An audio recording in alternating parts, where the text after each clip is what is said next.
making presentation. SonyKutty George. Good evening, friends. And yeah, this is Sripati Ramudu, Mr. SonyKutty George. Yeah, I'm good evening and thank you for the introduction. And it is very difficult to get attention after 4 hours of marathon sessions. And right, let me start with some playing cards. All of you know about playing cards. You have all played cards. Now, how many cards are there? All of you would say 52 for sure.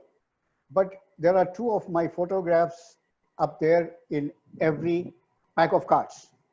And this is, if you have to talk about human rights, if you have to talk about child rights, it is all about the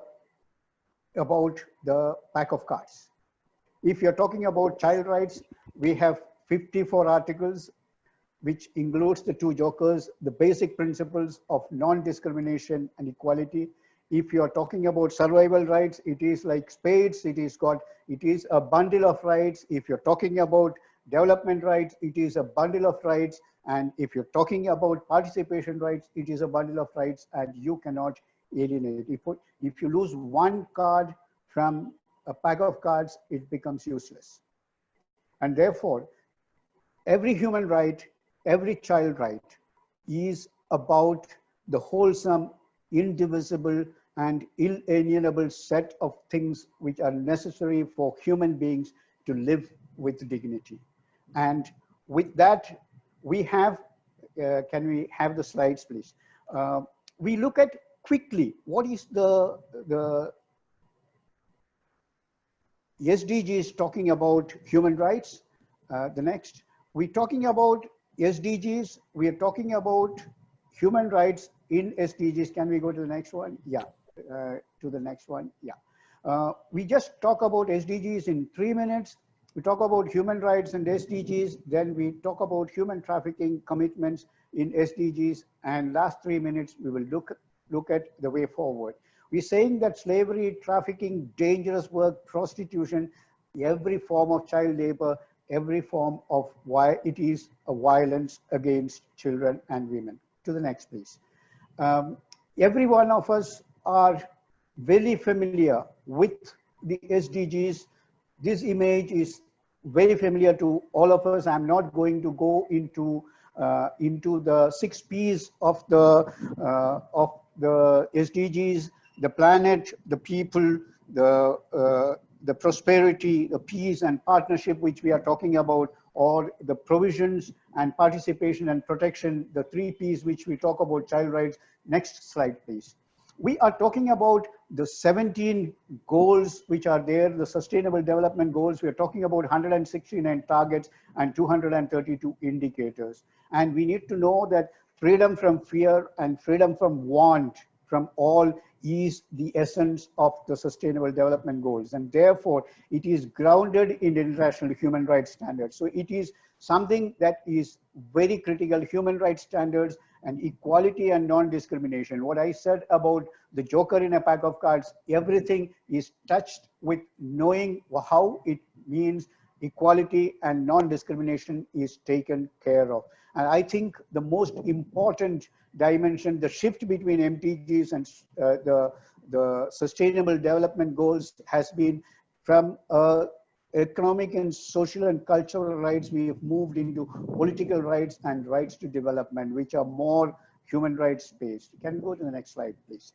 And when we are looking at the agenda of human rights in the 2030 agenda, I think the preamble itself talks about it is talking about the realization of human rights as the state's aim of the SDG. So it is an articulation of a global commitment to human rights. If we go to the paragraph 10 of the document, you say grounded in the UN Charter, the Universal Declaration of Human Rights and international human rights treaties is specifically mentioned as the foundation. It explicitly agrees that human rights is the foundation. So if we go into the paragraph 19, it talks about the responsibilities of states to respect, protect, promote human rights and fundamental freedoms. I think there is no other international treaty which has actually mentioned so clearly about the commitment to human rights. Can we go to the next one, please?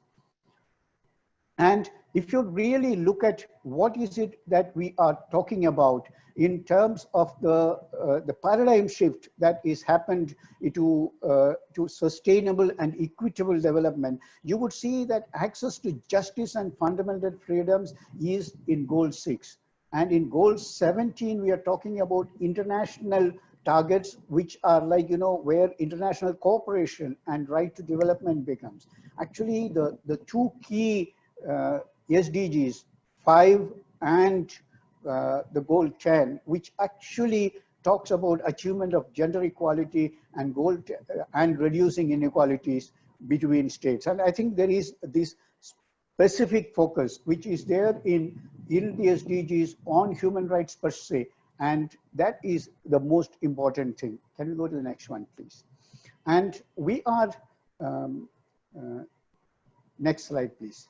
And when we are looking at this commitment of human rights commitment, we are saying that we have fully, the SDGs are fully committed to human rights. And let's just quickly look at the anti-human trafficking. I think the word about anti-human trafficking, the commitments which are there in the SDGs specifically mention human trafficking, and the targets, and in 5, 8, and 16, in the targets of these goals, we have specific mention about human rights. And I think this is one thing which we need to be clear, that this is a global achievement in terms of how we have been able to achieve this of the anti-trafficking groups and their work. Can we go to the next, please? Very quickly into what is it that we are seeing about human trafficking in this one. If you really look at target 5.2, specifically addresses trafficking and calls to eliminate all forms of violence against all women and girls in public, private spheres, including trafficking. And I think all that Manoj Abraham was talking about and what Sumati was talking about, the necessity to eliminate all forms of violence. And it is like, what we are seeing is a necessity for converged action, and the target very specifically brings in the opportunity to work on human rights and human trafficking issues, and anti-human trafficking becomes a key area of interest. Next slide, please. And target 8.7 also take immediate and effective measures to eradicate forced labor and modern slavery and human trafficking. I think there is the best examples of direct reference to the work on human trafficking, anti-human trafficking placed at this level of a global call and a specific target being fixed is a great opportunity for working together on this issue. Can we go to the next slide, please?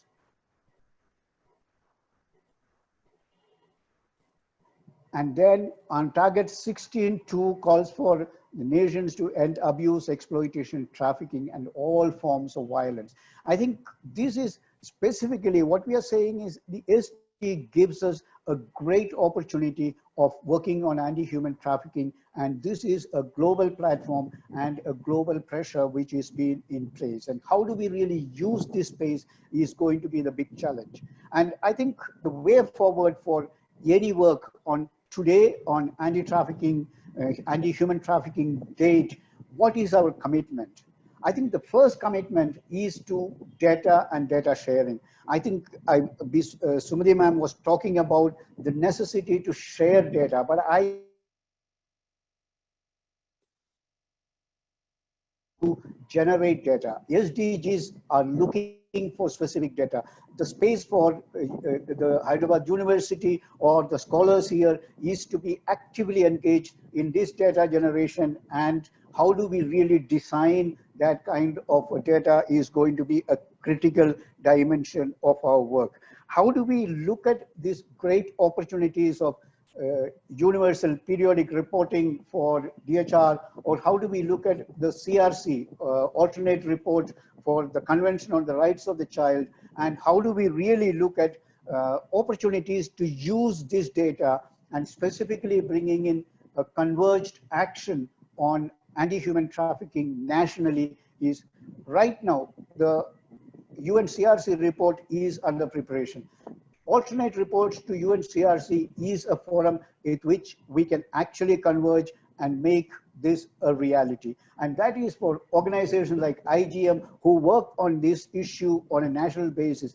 Bring in people like PM Nair, people who are there collectively work this one out and get this alternate report on CRC, which would be, you have the Ministry of Home Affairs recent directions on the COVID times. How do we really look at trafficking?